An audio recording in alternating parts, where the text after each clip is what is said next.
तो जैसे यूरिया की शॉर्टेज चल रही है, किसान भाई यूरिया की पूर्ति किस तरीके से कर सकते हैं जो उनकी फसल पर कोई इफेक्ट ना आवे और अच्छा उत्पादन भी दे। कि यहाँ तो इसी खेत में ये प्यूपा स्टेज दिखाई दे रही है और इसी खेत में ये एगमासिस दिखाई दे रहे हैं टॉप बोरर के। तो इसके लिए किसान भाई को चाहिए कि एक जो स्पर्शविस है कॉन्टैक्ट पॉइजन, चाहे वो प्रोफेनोफोस प्लस साइपरमेथ्रिन हो की त्यागी है, कह रहे हैं फंगस में प्रोपिकोनाजोल 25 EC का प्रयोग कर सकते हैं क्या? कर सकते हैं। वैसे ये धान के लिए रिकमेंडेड है, गन्ने पे इसकी रिकमेंडेशन नहीं। सहेंद्र पाल है जी, क्या कैलबोर और नाइट्रोबोर को मिलाकर पेड़ी में डाला जा सकता है? भाई मिला तो सकते हैं, लेकिन हम कहते हैं कि पौधे को एक बार में डोज नहीं देनी चाहिए, 3-4 बार में जो भी हमें पोषक तत्व देने हैं, जो फर्टिलाइजर देना है 3-4 बार में देने हैं। आप एक बार में नाइट्रोबोर दे लीजिए, एक बार में कैलबोर दे। सरोहा है, ओमाइट की स्प्रे में फंगीसाइड NPK 05234 और सीवीड मिलाकर एक साथ स्प्रे कर सकते हैं? भाई इतनी ज्यादा चीज नहीं। देखो, मैं किसान भाइयों से अभी भी कहना चाहता हूँ कि फंजीसाइड ज्यादातर उसमें भी 2 तत्व होते हैं, इंसेक्टिसाइड में भी 2 होते हैं, और जो आप NPK या कोई चीज मिलाते हैं। राम राम किसान भाइयों, आज की जो वीडियो है गांव ढाना के अंदर है। सबसे बड़े 2 टॉपिक हैं इस समय जो किसान भाई के सामने। पहला तो जैसे यूरिया की शॉर्टेज चल रही है, किसान भाई यूरिया की पूर्ति किस तरीके से कर सकते हैं जो उनकी फसल पर कोई इफेक्ट ना आवे और अच्छा उत्पादन भी देवे। दूसरी चीज है, इस समय किसान भाई किन रोग और किन कीट और किन बीमारियों से जो है सावधान रहने की आवश्यकता है। सामने कुशलवीर सिंह जी है, उनसे जानकारी लेंगे। साथ में किसान भी हैं, उनकी जो समस्या है उनका भी निवारण करा जाएगा। राम राम जी। राम राम जी, नमस्कार सभी श्रोताओं को। मैं Kushalveer, senior cane development manager, Simbhaoli sugars limited, Simbhaoli ji. आज 21 जून है और लगभग ये समझो खरीफ की फसल की पूरे जोरों से तैयारी चल रही है, और गन्ने की फसल में अंतिम चरण पे खाद, उर्वरक, दवाई और पोषक तत्वों का प्रबंधन चल रहा है। तो सबसे बड़ी दिक्कत फर्टिलाइजर की किल्लत है आज के टाइम में, और फर्टिलाइजर की पूर्ति करना बड़ा मुश्किल है। तो किन तरीके से हम फर्टिलाइजर की पूर्ति कर सकते हैं, जिसमें खासकर यूरिया है। नाइट्रोजन वायुमंडल में सबसे ज़्यादा नाइट्रोजन गैस होती है, जिसका अमाउंट होता है 78%, 78% नाइट्रोजन गैस होती है। यानी दूसरे शब्दों में कहा जाए तो 1 एकड़ जमीन के ऊपर 8000 किलोग्राम नाइट्रोजन होती है। लेकिन हमारे पास कमी ये है कि हमने जो सूक्ष्म जीव है या लाभदायक माइक्रो ऑर्गेनिज्म है, उनका हम प्रयोग नहीं कर रहे, और अंधाधुंध रसायनों का प्रयोग करते करते हमने उन्हें खत्म कर दिया है। किसान भाई सबसे बड़ा ध्यान ये दे, जब हमें नाइट्रोजन की दिक्कत है तो एजोटोबैक्टर नाम का बैक्टीरिया आता है बाजार में, इसका नाइट्रोजन जैव उर्वरक मिल जाएगा। उसकी आप 2 किलोग्राम मात्रा प्रति एकड़ की दर से गोबर की खाद में मिला के प्रयोग कर दे, और प्रयोग करने के लिए खेत में जब नमी है तो बिखेर के मिट्टी में मिला देना चाहिए। ये सबसे बेस्ट तरीका है। जो फसलें बड़ी हो गई, जिनमें जुताई करना, निराई गुड़ाई करना संभव नहीं है, वहाँ जब नमी हो तब बखेर देना अच्छा रहता है। तो इस तरह से आप किसान भाई नाइट्रोजन फिक्सिंग बैक्टीरिया की जमीन में छोड़ के आप वायुमंडल की नाइट्रोजन को अपने पौधों को उपलब्ध करा सकते हैं। दूसरी बात यह है कि नाइट्रोजन फिक्सिंग बैक्टीरिया जब आप जमीन में प्रयोग करते हैं तो 1 हफ्ता पहले और 1 हफ्ता बाद नाइट्रोजीनियस उर्वरक का आप प्रयोग ना करें।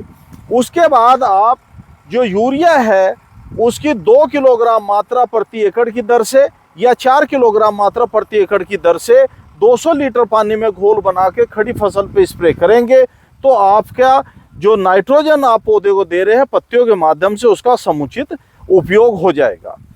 नेक्स्ट, यदि कहीं DAP वगैरह की दिक्कत है तो DAP के लिए भी PSP वगैरह आता है, फास्फोरस सोलुबलाइजिंग बैक्टीरिया, जो जमीन में पड़ी हुई है घुलनशील फास्फोरस को घुलनशील अवस्था में परिवर्तित करके पौधे को उपलब्ध कराता है। एक सबसे बड़ी समस्या आज के टाइम में शुरू हो जाती है, ये 238 वैरायटी में थोड़ा सा 238 वैरायटी में एक रोग है जिसका नाम टॉप रोट बैक्टीरियल है। इसमें क्या होता है कि यहाँ गन्ने की जो वो होता है, इसमें ये देखिए आप सड़ गया जी, बिल्कुल। हाँ, इसे सूंघ के देखना भाई। सड़ांध है इसमें, बदबू आ रही है। हाँ, तो इसे टॉप रोड बैक्टीरियल कहते हैं। यदि हाथ में टच कर दिया तो हाथ में भी बदबू आने लगती है। इसमें अगोला जो है वो गल के सड़ जाता है। इसके लिए, इसकी रोकथाम करने के लिए किसान भाई 500 ग्राम COC कॉपर ऑक्सीक्लोराइड प्लस 50 ग्राम स्ट्रेप्टोसाइक्लिन को 200 लीटर पानी में घोल बना के प्रति एकड़ की दर से स्प्रे कर दे। तो जिन पौधों में रोग लगा है वही सूखेंगे, बाकी आपका आगे इसका कंट्रोल हो जाएगा। दूसरी समस्या आज के टाइम में टॉप बोरर की है।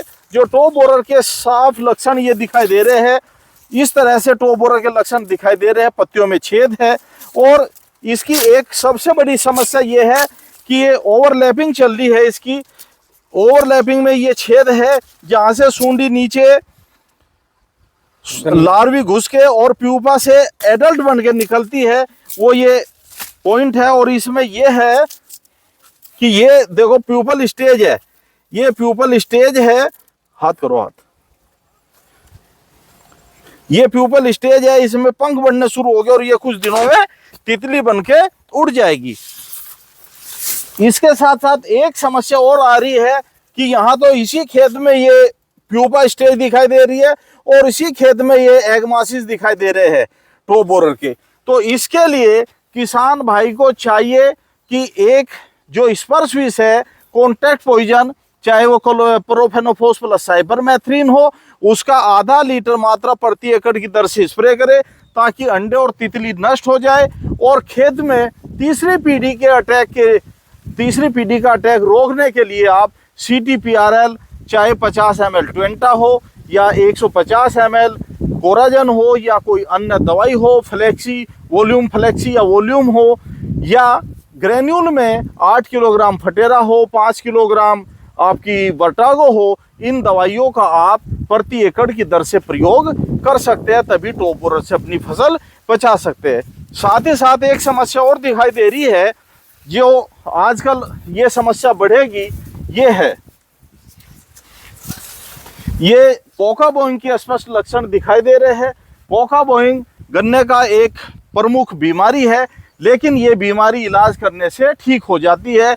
इसमें COC कॉपर ऑक्सीक्लोराइड 500 ग्राम प्रति एकड़ की दर से 200 लीटर पानी में घोल के या एजोक्सिस्ट्रोबिन प्लस डाइफेनाकोनाजोल 200 मिलीलीटर दवाई 200 लीटर पानी में घोल बना के प्रति एकड़ की दर से स्प्रे करने से ये रोग भी नष्ट हो जाएगा या खत्म हो जाएगा या ठीक हो जाएगा। तो इस तरह से किसान भाई अपनी फसल को बचा सकते हैं। पिछली वीडियो के जी कुछ कमेंट है, उनके बारे में वो भी बताएंगे भाई। ठीक है जी। हर्ष गिल है, फोरपीडो, अडामा या वर्टागो सीजेंटा या फर्टेरा कौन सा सबसे बेस्ट रहेगा? किसका रिजल्ट सबसे लंबा और कितने दिन का है? साथ में क्या मिला सकते हैं? और नहीं, जो दानेदार है उसे तो आप यूरिया में मिला सकते हैं। अच्छा तो यह है कि आप यूरिया में भी ना मिलाए, रेत में मिलाए, ठीक है। और दूसरी बात, ये सभी दवाइयाँ अच्छी है, अच्छी कंपनी की आप ले। वर्टागो भी अच्छी है, फटेरा भी अच्छा है और CTPRL कोई भी अच्छी कंपनी का लेके आप प्रयोग कर सकते हैं। सही तरीके से प्रयोग करना जरूरी है। ठीक है जी। लकी त्यागी ये कह रहे हैं फंगस में प्रोपिकोनाजोल 25 EC का प्रयोग कर सकते हैं क्या? कर सकते हैं। वैसे ये धान के लिए रिकमेंडेड है, गन्ने पे इसकी रिकमेंडेशन नहीं है वैसे, पर कर सकते हैं।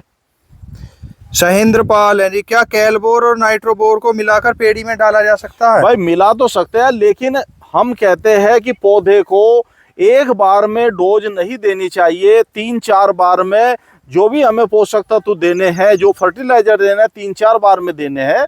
आप एक बार में नाइट्रोबोर दे लीजिए, एक बार में कैलबोर दे लीजिए। वैसे मिला के देना चाहो, नहीं दिया तो दे सकते हैं, लेकिन अवॉइड करना चाहिए कि कैलबोर में भी 2 एलिमेंट होते हैं।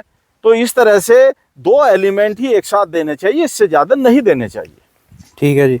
प्रमोद तेजा जी कह रहे हैं सीरा सागी और एम स्टार टॉप को मिलाकर स्प्रे कर सकते हैं? कर सकते हैं। ठीक है जी। विजय उपाध्याय, टॉप बोरर के लिए इमीडा और इमामेक्टिन का स्प्रे कर सकते हैं? नहीं, इनसे टॉप बोरर के लिए रिकमेंडेशन नहीं है। इनसे आप तितली वगैरह को कंट्रोल कर सकते हैं, बाकी जो लार्वी है वो पूरी तरह से इससे कंट्रोल नहीं हो पाएगी। दुष्यंत कुमार कह रहे हैं सटीक जानकारी, सटीक इलाज डॉक्टर साहब के द्वारा। धन्यवाद जी दुष्यंत कुमार। अरुण सरोहा हैं ओमाइट की स्प्रे में फंगीसाइड NPK 05234 और सीवीड मिलाकर एक साथ स्प्रे कर सकते हैं। भाई इतनी ज्यादा चीज नहीं, देखो मैं किसान भाइयों से अभी भी कहना चाहता हूँ कि फंजीसाइड ज्यादातर उसमें भी 2 तत्व होते हैं, इंसेक्टिसाइड में भी 2 होते हैं, और जो आप NPK या कोई चीज मिलाते हैं 05234 उसमें भी 2 तत्व होते हैं। तो इस तरह 3 को भी मिलाए तो 6 हो जाते हैं। इससे ज्यादा तत्व नहीं मिलाने चाहिए, लेकिन आप मिला के प्रयोग कर सकते हैं। ठीक है। सूर्या दहिया है, मैंने 7 तारीख को स्प्रे की थी, कोई दिक्कत तो नहीं होगी? 7 तारीख को 7 जून को की होगी। अब किस चीज की थी स्प्रे? ये भी हाँ, ये पूरी जानकारी ना लिखी ना, तो यूं पता किस चीज की स्प्रे की थी, कि इन्हें प्रोफेनोफोस की थी या ड्रेंचिंग की थी? तो अगले उसमें कमेंट में ये बताया किस चीज की स्प्रे की थी, किस कीड़े बीमारी के लिए की थी। विकास त्यागी है जी, अप्रैल के अंत में CTPR तथा थायो 25% की ड्रेंचिंग की थी, तो क्या आप दोबारा CTPR की ड्रेंचिंग करें? पेड़ी बहुत बड़ी है, किसान के पेड़ी बहुत बड़ी है और बहुत किसान थायोलैम्डा प्लस इमामेक्टिन प्लस फिप्रोनिल मिलाकर स्प्रे कर रहे हैं, क्या टॉप बोरर कंट्रोल होगा नहीं, इससे? थायोलैम्डा फिप्रोनिल ये टॉप बोरर के लिए कहीं रिकमेंडेशन नहीं है। ये जो ये अप्रैल के अंत में CTPR थायोलैम्डा की थायो की ड्रेंचिंग की थी, अब दोबारा करनी पड़ेगी जी। ठीक है जी। हर्ष गिल है, ये कह रहे 20 जुलाई को स्प्रे किया था थायो प्लस लैम्डा का। ये महीना भूल ले, 20 जुलाई तो आई भी नहीं अभी, ये महीना भूल ले है। या 20 जून 20 जून तो कल ही था। हाँ, तो ऐसा हो सके कल करीब। ये इनको बता देना कि कमेंट में सही बताए कि कब किया था और किस चीज का किया था। थायो प्लस लैम्डा का स्प्रे करा, उसी से रुक जाएगा टॉप बोरर? नहीं, टॉप बोरर नहीं रुकेगा उससे, चाहे आज ही किया हो तब भी नहीं रुकेगा। धनेन्द्र खारी है जी, क्या प्रोफेनोफोस साइफरमेथ्रिन के साथ इमीडा मिला सकते हैं? मिला सकते हैं। ठीक है जी। शेखर सोम है, भाई हम खतौली मिल के किसान हैं, लैम्डा की स्प्रे कर सकते हैं क्या टॉप बोरर में? नहीं, लैम्डा टॉप बोरर में तो कंट्रोल नहीं करेगा। इसके लिए तो आपको दानेदार या CTPRL सिस्टमिक दवाई ही डालनी पड़ेगी। ठीक है, बाकी लैम्डा आप इसकी तितली वगैरह को या अंडे वगैरह को कंट्रोल कर सकते हैं। लैम्डा की जगह भी मेरी सलाह किसानों से प्रोफेनोफोस साइपरमेथ्रिन को प्रयोग ज़्यादा करें या क्लोरोसाइपर को करें। दुष्यंत चौहान है जी, नमस्ते सर, कोराजिन के साथ एथरल मिला सकते हैं क्या पौधा गन्ने में? देखो, कोराजन की ड्रेंचिंग होती है और एथरेल का स्प्रे होता है। एथरेल का काम है मैच्योरिटी लाने का या स्प्राउटिंग लाने का। आज स्प्राउटिंग लाने से भी कोई लाभ नहीं है और मैच्योरिटी लाने से भी कोई लाभ नहीं है, तो मेरी सलाह तो ये है, मिलानी नहीं चाहिए आपको। ठीक है जी, यही कमेंट है जी। धन्यवाद जी। बाकी अगर किसान भाइयों वीडियो अच्छी लगे वीडियो को लाइक करें और साथ में अपनी जो भी मतलब समस्या है उसे कमेंट के जरिए बता दें, मैं जिससे जो है हम अगली वीडियो के अंदर आपके कमेंट ले लें। मैं राम राम भैया। राम राम जी। अपना परिचय करवाओ। मेरा नाम रोहित है जी, गांव ढाने से हैं। जैसे डॉक्टर साहब जानकारी दे रहे हैं तो ठीक ठाक ही बता रहे हैं ना? बहुत अच्छी जानकारी कमेंट में भी। हाँ जी, सब बहुत सारी जानकारी बहुत अच्छी बताई डॉक्टर साहब। वैसे ज्यादातर जो समस्या हुआ है, जैसे कमेंट में किसान भाई लिखे हैं, ये समस्या ज्यादातर सब किसान की है ज्यादातर, तो इनसे भी जानकारी किसान भाई क्या मिलती रहे भाई जी। ठीक है जी, अच्छी जानकारी है। बाकी कुछ गलत जानकारी नहीं, बढ़िया जी, ओके जानकारी, समय समय पे जानकारी देते रहते हैं हमारे डॉक्टर साहब। ठीक है ठीक है। किसान भाइयों कोई समस्या होता है अपनी वीडियो के अंदर इसके कमेंट कर दे, मैं हम अगली वीडियो में आपके कमेंट ले लेंगे। राम राम किसान भाइयों।